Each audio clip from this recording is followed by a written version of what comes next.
Welcome back to the Poorly Educated Podcast, y'all, where we get our facts straight from the cousin who almost passed civics class and the guy at Waffle House who says he once met a senator. It's October 15th, 2025, and the good old United States is like that one uncle who's got a boat, a gambling debt, and a firm belief that he could fix Washington if someone would just give him the aux cord. We're 3 weeks into a government shutdown. The president's threatening people overseas and laying off teachers at home. And somehow, the stock market's doing better than my cousin Daryl's liver. So buckle up, grab a Slim Jim, and prepare for a ride through today's America, where the government's broke, Wall Street's booming, and the only thing still working properly is the FBI's crypto wallet. Segment 2, Government Shutdown, a redneck soap opera. So apparently, the government's been shut down longer than the ice cream machine at McDonald's. Congress is arguing about health care like two raccoons fighting over a chicken bone in the dumpster behind Walgreens. Democrats want to extend Affordable Care Act subsidies so folks can afford Band-Aids again, and Republicans, led by Mike Johnson and Big Daddy Trump, are like, nah, we'll just cure you with freedom and tax cuts. They say 22 million people's premiums could double, which is weird, because that's about the same number of folks who think essential oils can fix a broken leg. Meanwhile, the Speaker of the House says he's going to take questions from the public on C-SPAN, which is like if Waffle House announced a customer feedback hotline for drunks at 3 a.m. I can't wait to hear, "Yeah, Mike, my name's Earl, long-time watcher, first-time caller. What's your plan for getting my VA benefits back before my wife sells the riding mower?" The Democrats are calling it the Republican health care crisis, and I'm calling it Tuesday. Marjorie Taylor Greene says we gotta help the people, and Josh Hawley's suddenly pretending he cares about health care, which is about as believable as Trump going vegan. And I tell you, the shutdown's messing with everything. They said national parks got squatters in them.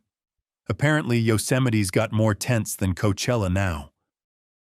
The Social Security office can't announce cost of living raises, so Grandma's out here guessing her own inflation rate.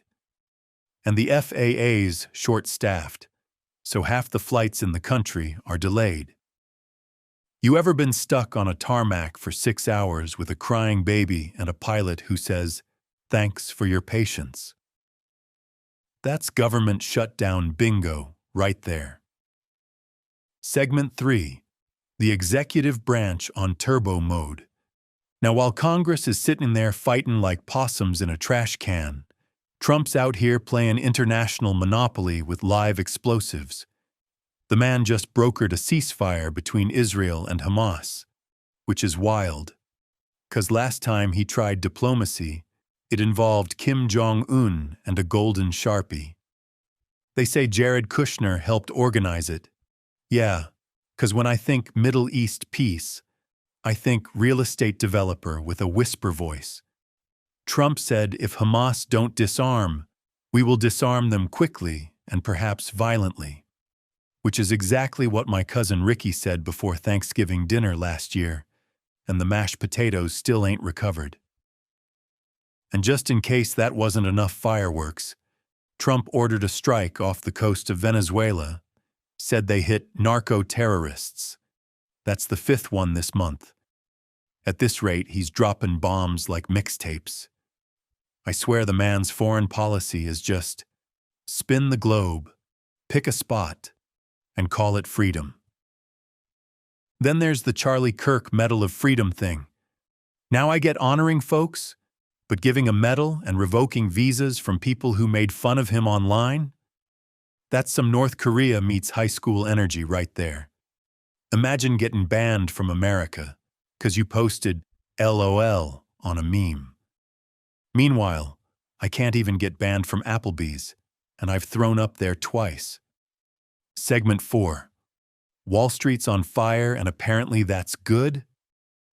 Y'all, the economy's doing this weird thing where it's both on fire and somehow making money. The stock market's doing the cha-cha, S&P down a smidge, NASDAQ falling like my GPA, and the Dow's up 'cause old people still believe in it. Bank of America made $8.5 billion this quarter. Billion. While GM's out here losing $1.6 billion 'cause nobody wants electric cars anymore since Trump axed all the EV tax credits. I guess we're going back to the days of, if it ain't smoking, it ain't running. You can tell things are weird when JP Morgan's breaking records while Tesla's over there trying to sell Cybertrucks as golf carts. And while finance bros are popping champagne, the average American's wondering if the grocery store will take IOUs. But hey, at least CVS bought Rite Aid, so now you can wait in one long pharmacy line instead of two. Progress, baby. Segment 5. The DOJ and the billion-dollar pig farm. The Justice Department just busted a crypto crime ring that makes Netflix villains look lazy. $15 billion in Bitcoin, that's billion with a B, y'all, seized from some Cambodian dude named Chen Zhu, who ran a whole empire of forced labor scams.